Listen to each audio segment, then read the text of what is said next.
अगर मैं आपको कहूं कि एक इंसान अपनी ही गलती की वजह से अगले जन्म में भालू बन गया, तो क्या आप मानेंगे? एक बार की बात है। धन श्री गुरु गोबिंद सिंह जी महाराज अपने महल में आसन पर बैठे हुए थे।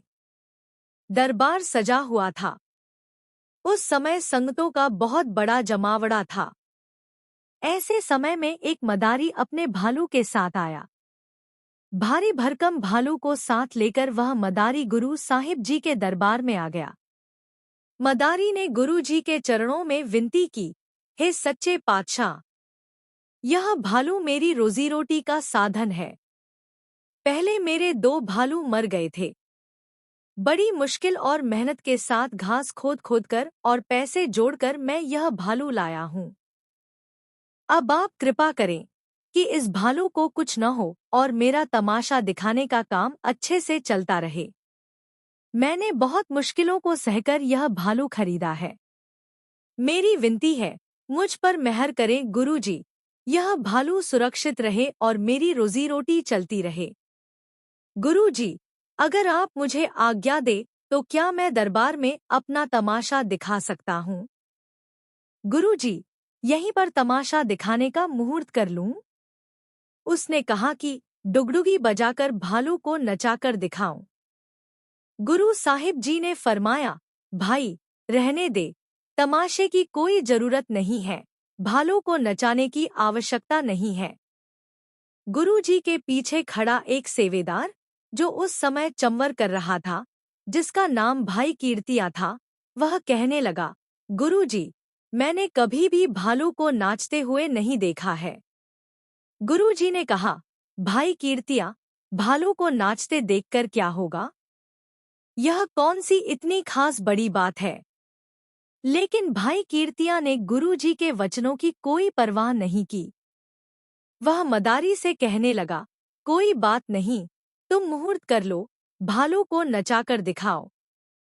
आप सब जानते हैं कि कई बार गुरु की रहमत रमज, इशारा का इंसान को पता ही नहीं लगता, चाहे वह गुरु के कितना ही नजदीक क्यों न हो। उधर मदारी को जब दरबार से आज्ञा मिल गई, तो उसने डुगडुगी बजाते हुए अपने भालू को नचाना शुरू कर दिया। कुछ समय बाद वह अपनी लकड़ी से भालू को तरह तरह के तमाशे करवाने लगा। भाई कीर्तिया भालू को नाचते देखकर बहुत खुश हुआ, लेकिन भालू को नाचते देखकर गुरुजी की आंखें भर आईं। गुरुजी ने मदारी से कहा, भाई बस करो, अब रुक जाओ। पर कीर्तिया मदारी से कहने लगा, कोई बात नहीं, भालू को थोड़ा और नचाओ, मुझे भालू का नाचना बहुत अच्छा लग रहा है। मदारी फिर से भालू को नचाने लगा। गुरुजी कुछ देर तक चुपचाप देखते रहे और फिर बोले, भाई बस करो, भालू को नचाना बंद कर दो। पर भाई कीर्तिया भालू को नाचते हुए और अलग अलग तरह के करतब करते देखकर ताली बजाकर हंस रहा था। भाई कीर्तिया गुरुजी से कहने लगा, गुरुजी, मुझे भालू का नाचना बहुत अच्छा लग रहा है। यह सुनकर गुरुजी ने कीर्तिया से कहा, भाई कीर्तिया, यह भालू तुम्हें नाचता हुआ बहुत अच्छा लग रहा है, लेकिन तुम्हें क्या पता यह कौन है? भाई कीर्तिया ने कहा, यह भालू एक जंगली जानवर है, और कौन हो सकता है? गुरुजी ने फरमाया, भाई कीर्तिया, यह भालू तुम्हारे पिता शोभा राम है। यह सुनकर भाई कीर्तिया के पैरों तले जमीन खिसक गई। वह यह सुनकर हैरान रह गया, उसका सारा हंसना एकदम बंद हो गया। भाई कीर्तिया ने चंवर कलगीधर पातशाह जी के आगे रख दिया और कहा, गुरुजी, मेरे पिताजी ने 9वें पातशाह और आपके पिता गुरु तेग बहादुर जी की सारी उम्र लंगर में सेवा की है। वह सुबह जल्दी उठ जाते थे, पाठ करते और नितनेम करते थे। इतनी मेहनत से सेवा करने के बावजूद उन्हें ऐसा फल कैसे मिल सकता है? अगर यही उनका नसीब है, तो मेरे जैसे का क्या नसीब होगा? कृपया बताइए कि मेरे पिताजी ने गुरु नानक देव जी महाराज के घर की इतनी प्रेम और श्रद्धा से सेवा करने के बावजूद भी वह इस भालू की योनि में क्यों आ गए? अगर हमें सेवा करने पर भालू की ही योनि मिलनी है, तो मैं सेवा नहीं करूंगा और मैं अब चला। गुरुजी ने फरमाया, कीर्तिया, कोई बात नहीं, अगर तुम जाना चाहते हो तो चले जाओ। यह तो गुरु नानक का दरबार है, एक जाता है तो 100 और आ जाते हैं, यह तुम्हारी मर्जी है, हम तुम्हें नहीं रोकते। गुरु नानक के घर में कोई कमी नहीं पड़ती, एक जाता है और कई आ जाते हैं। लेकिन एक बार यह सुनकर जाओ कि तुम्हारे पिता को सेवा करने पर भालू की योनि ही क्यों मिली। भाई कीर्तिया ने उसने कहा, गुरुजी, कृपा करें और बताइए कि मेरे पिता को सेवा करने के बावजूद भी भालू की योनि क्यों मिली। गुरुजी ने अब भाई कीर्तिया को बताया कि एक नाम जपने वाला जमींदार, जो बहुत धर्मी पुरुष था, उसके मन में गुरु के प्रति बहुत श्रद्धा और प्रेम था। एक बार उसने अपने खेत की कोल्हाड़े पर गुड़ बनाया। उसके मन में विचार आया कि इस गुड़ को पहले गुरु तेग बहादुर जी के पास ले चलते हैं और गुरु घर से खुशियां प्राप्त करते हैं। वह उस गुड़ की बोरी भरकर 9वें पातशाह गुरु तेग बहादुर जी के पास लाया और माथा टेका। गुरु जी ने आशीर्वाद दिया, जा सिखा, निहाल होवें। फिर गुरुजी ने उस जमींदार से कहा कि कुछ देर दरबार में बैठकर हाजिरी भरना और देग, प्रसाद, काकड़, थोड़ा हिस्सा जरूर लेकर जाना। उस जमींदार ने सद बचन कहा और दरबार में बैठकर हाजिरी भरने लगा। जब भोग लगा तो तुम्हारे पिता शोभा राम देग, प्रसाद बांटने लगे।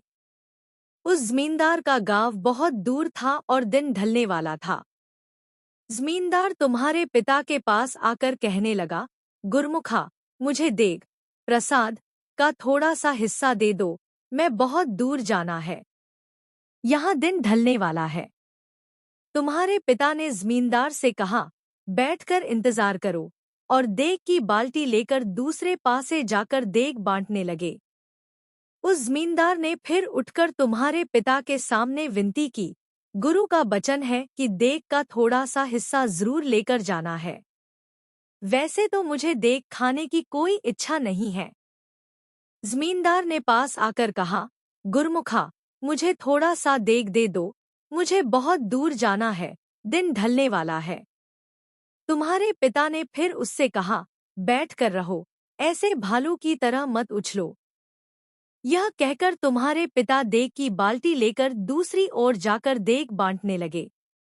वह जमींदार फिर उनके पास आया और विनती की, गुरमुखा, गुरु का वचन है कि देग का थोड़ा सा हिस्सा लेकर जाना है। मेरी देग खाने की कोई इच्छा नहीं, मैं तो सिर्फ गुरु जी के वचनों को मानना चाहता हूँ। मुझे देर हो रही है, मुझे बहुत दूर जाना है। लेकिन तुम्हारे पिता ने फिर वही बात कही, ऐसे भालू की तरह मत उछलो, और देग की बाल्टी लेकर अपने रिश्तेदारों की ओर चले गए। वह अपने रिश्तेदारों में जाकर देग बांटने लगे, पर उस जमींदार को देग नहीं दी।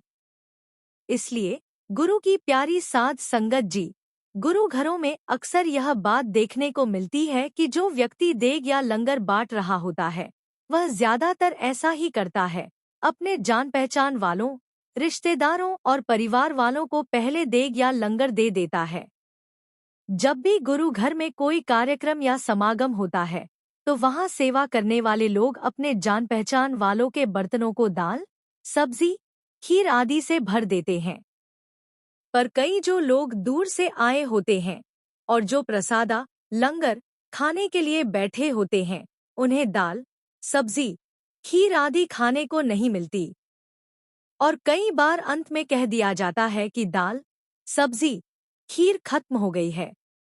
अब जिन्हें खाने के लिए लंगर का प्रसादा, दाल, सब्जी, खीर आदि नहीं मिलता, जब वे सेवादारों से कहते हैं कि आप तो अपने जान पहचान वालों को बर्तन भर भर कर दे देते हो, फिर हमारे लिए क्या बचता है, तो यह सच्ची बात सुनकर सेवादार भी गुस्से में आ जाते हैं और लोगों को बुरी तरह डांटने लगते हैं, यहाँ तक कि गलत शब्दों का भी इस्तेमाल करते हैं। ऐसे लोग, जिन्हें सच में लंगर की जरूरत होती है, वे भूखे पेट ही बिना प्रसादा खाए मन में कड़वे शब्द कहते हुए घर वापस चले जाते हैं। इसलिए साध संगत जी।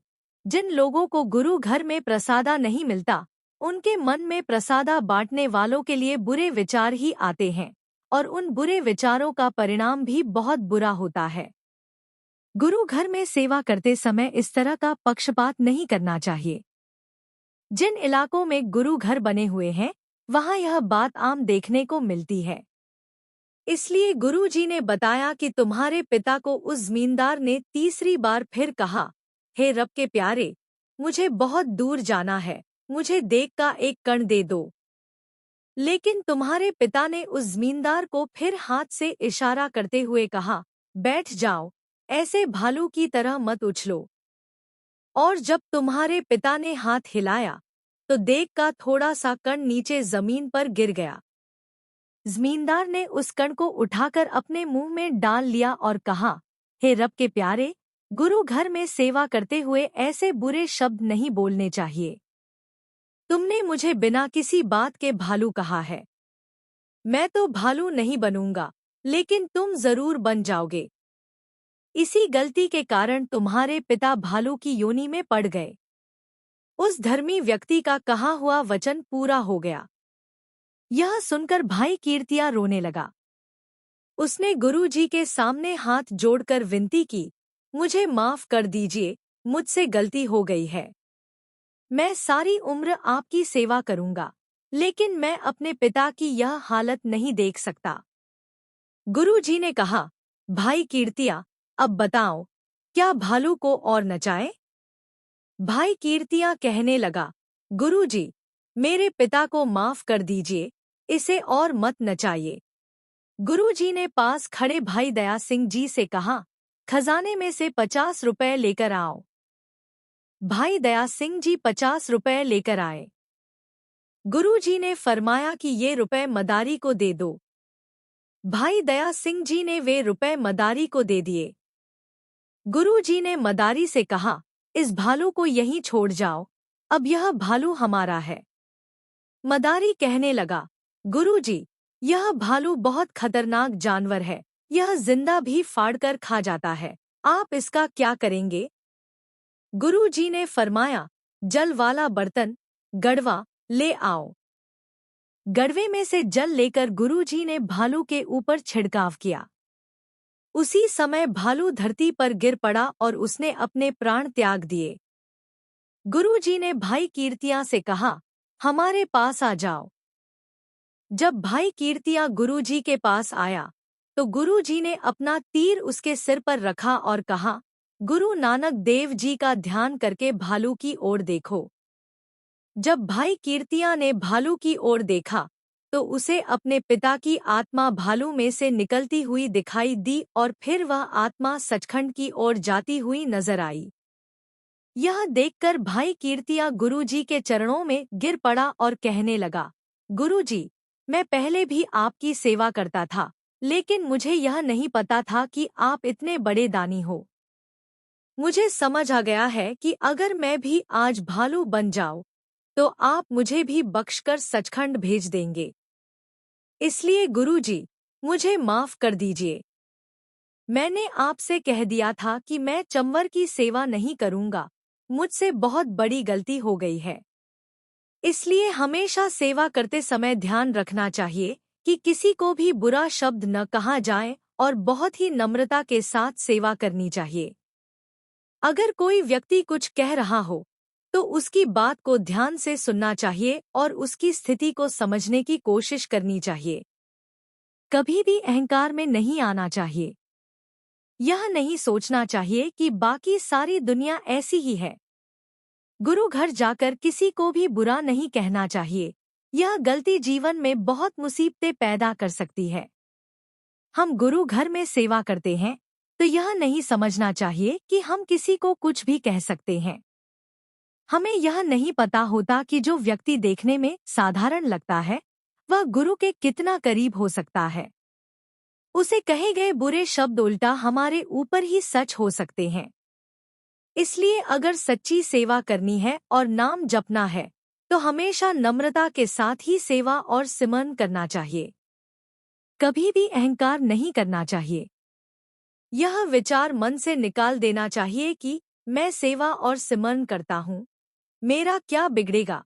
मैं जो चाहूँ कर सकता हूँ। इस भ्रम को अपने मन से पूरी तरह निकाल देना चाहिए।